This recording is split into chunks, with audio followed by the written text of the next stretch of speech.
Hello दोस्तों, मेरा नाम रोहित और स्वागत है आप सभी को अपने यूट्यूब चैनल बीसी सेंटर में। तो आज की इस वीडियो में आपको बताने वाले हैं नगर निगम का गठन, शक्ति और कार्य का वर्णन करें। ठीक है, ये नगर निगम आया कहाँ से? तो जब आपको हम 74वां संविधान संशोधन बताए थे तो उसमें हम आपको चार्ट दिखाए थे। ठीक है, वो चार्ट क्या था? जो हमारे स्थानीय लेवल की सरकार होती है, यानी कि स्थानीय शासन। ठीक है, तो स्थानीय शासन दो प्रकार की होती थी, एक ग्रामीण स्थानीय शासन और एक नगरीय स्थानीय शासन। तो फिर जो नगरीय स्थानीय शासन होता था वो तीन भाग में डिवाइड थी। ठीक है, तीन भाग में कौन कौन था? तो नगर निगम, नगर पालिका और नगर परिषद। इसको अलग अलग नाम से भी जाना जाता है। ठीक है, तो वही जो नगर निगम, नगर परिषद और नगर पालिका थी ना, तो इसके पहले हम नगर पालिका के बारे में बता दिए हैं। अभी हम बताने जा रहे हैं नगर निगम के बारे में, और ये है नगर परिषद के बारे में। उसी को हम जिला परिषद भी कहते हैं। ठीक है, तो उस पर आने की संभावना नहीं के बराबर है। ठीक है, अब देखिए यहाँ पे हम लोग बात करने वाले हैं नगर निगम। तो नगर निगम, नगर परिषद और नगर पालिका के तीनों का लगभग जो कार्य शक्ति है ना, वो एक ही जैसा है। हाँ, इसका गठन थोड़ा सा अलग है, बट कार्य शक्ति वगैरह सब एक ही जैसा, हल्का सा डिफरेंट है, बाकी सब एक ही जैसा है। ठीक है, तो कुल मिलाकर के अब आप पीछे हम क्या बोले वो भूल जाइए, और अब आप क्वेश्चन पे ध्यान दीजिए कि नगर निगम के गठन, शक्ति और कार्य का वर्णन करें। नगर निगम का थोड़ा सा हम चर्चा किए हैं 74वें संविधान संशोधन में, अगर पढ़े होंगे तो याद होगा। नगर निगम का गठन, नगर निगम बड़े बड़े शहरों में स्थापित किए जाते हैं जिनकी जनसंख्या जो 3 लाख से अधिक होती है। जहाँ पे 3 लाख से अधिक होती है वहाँ पे नगर निगम बड़े बड़े शहरों में स्थापित कर दिया जाता है नगर निगम का। ठीक है, इसका प्रमुख, जो नगर निगम का प्रमुख होता है उसको मेयर कहलाता है, मेयर। ठीक है, मेयर कहलाता है। क्या कहलाता है? मेयर कहलाता है। इसका चुनाव प्रत्यक्ष विधि द्वारा किया जाता है, पार्षदों द्वारा किया जाता है, तो इसको आप हटा सकते हैं। ठीक है, इसका जो चुनाव होता है वो प्रत्यक्ष विधि द्वारा होता है, यानी कि जनता डायरेक्ट अपने हाथों से चुनाव करती है। ठीक है, ये चीज़ यहाँ से आपको क्लियर हो गया। अब इसका छोटे छोटे पॉइंट्स हम लोग देखते हैं। ठीक है, छोटे छोटे इसका पॉइंट्स देखते हैं। इसका कार्यकाल सामान्यतः 5 वर्ष का होता है। इसका कार्यकाल सामान्यतः कितना का होता है? 5 साल का होता है। किंतु अविश्वास प्रस्ताव से समय पूर्व भी इसके निर्वाचन मंडलों को भंग किया जा सकता है। बट अगर वो विश्वसनीय जैसा कार्य नहीं कर रहे हैं तो समय से पूर्व भी इसके पदों को भंग किया जा सकता है। ठीक है, नेक्स्ट है बड़े शहरों के क्षेत्र को छोटे छोटे भागों में बांटकर पार्षदों का चुनाव किया जाता है। देखो, इसमें बड़े शहर होते हैं।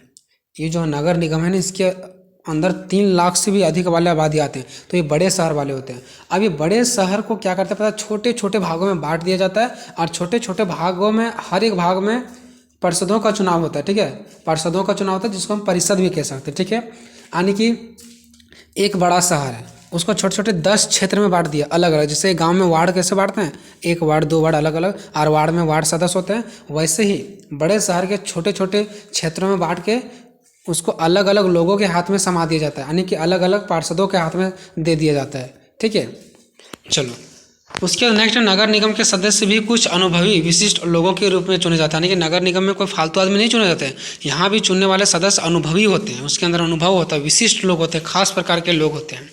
नेक्स्ट है नगर निगम का सदस्य बनने के लिए कम से कम 21 वर्ष की आयु होनी चाहिए।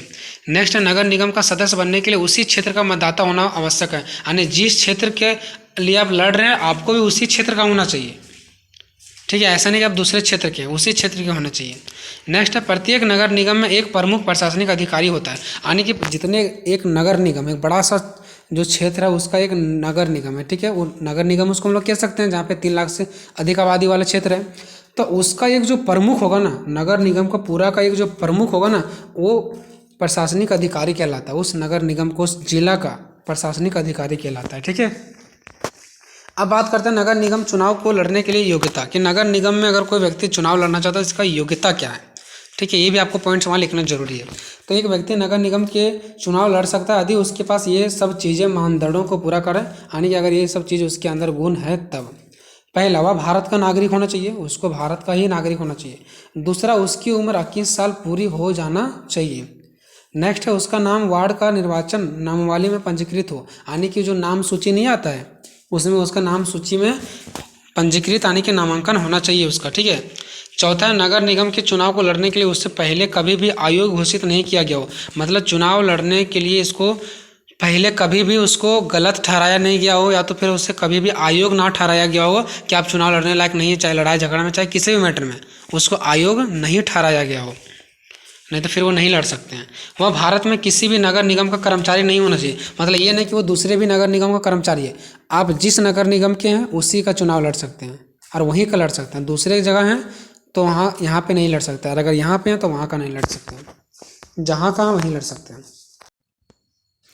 हेलो दोस्तों, अब हम लोग देखते हैं नगर निगम में शक्ति और कार्य। तो नगर निगम के प्रमुख कार्य निम्नलिखित है, ठीक है। इनका बहुत सारा क्या है, कार्य बोलो या तो शक्ति बोलो, बात एक ही पड़ता है, क्योंकि जो इसके पास शक्ति होगा वही कार्य होगा। मतलब एक जिलों को चलाने के लिए अगर इसके पास शक्ति है तो वही उनका कार्य भी है, ठीक है। तो शक्ति और कार्य एक ही होता है, ठीक है।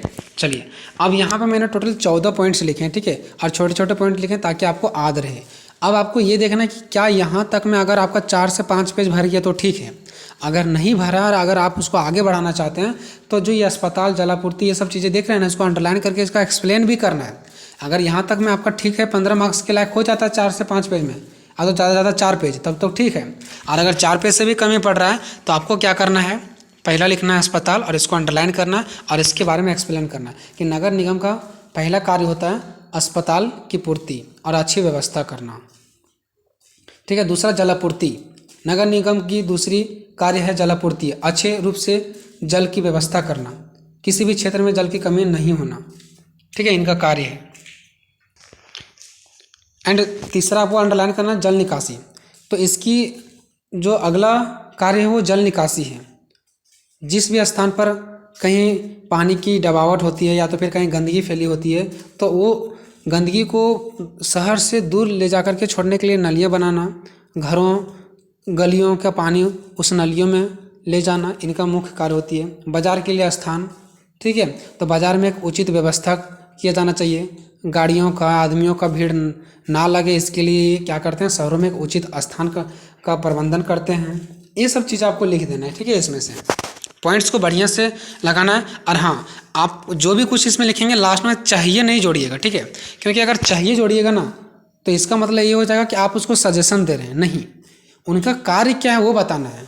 जैसे कि आप मेरा कार्य बताएंगे तो आप ये नहीं बोलेंगे कि आपको माता पिता का सेवा करना चाहिए, नहीं, ये आप हमें सजेशन नहीं दीजिए, आप ये बोलिए कि आपका, हम बोलेंगे मेरा कार्य क्या है तो आप बताएंगे माँ बाप का सेवा करना, घर चलाना, बच्चों को देखना। ये नहीं कि बच्चों को देखना चाहिए, सीख नहीं देना। किसी भी चीज़ के अगर कार्य लिख रहे हैं पॉलिटिकल साइंस में, ठीक है, तो वहाँ पे आपको चाहिए नहीं जोड़ना है, ठीक है, जो उनका कार्य है वो लिखिए आप, ठीक है। तो ये चीज़ आपको समझ में आ गया होगा दोस्तों। तो पहला अस्पताल, दूसरा जलापूर्ति, तीसरा जल निकासी, चौथा बाजार के लिए स्थान, ठीक है, पाँचवा फायर ब्रिगेड्स, ठीक है, छठा है सड़कें, सातवां ओवरब्रिज, आठवां है ठोस अपशिष्ट, ठीक है, नौवां है सड़कों पर की बिजली की व्यवस्था, पार्क, शिक्षा, पशुओं के लिए चिकित्सा, पशुओं के लिए भी मतलब डॉक्टरी का व्यवस्था, ठीक है, गंदगी की सफाई, छुआछूत जैसे बीमारी जो होती है ना आजकल समाज में फैला हुआ, उसको रोकना, और क्षेत्र के जन्म कितने हुए और मृत्यु कितने हुए इसका विवरण।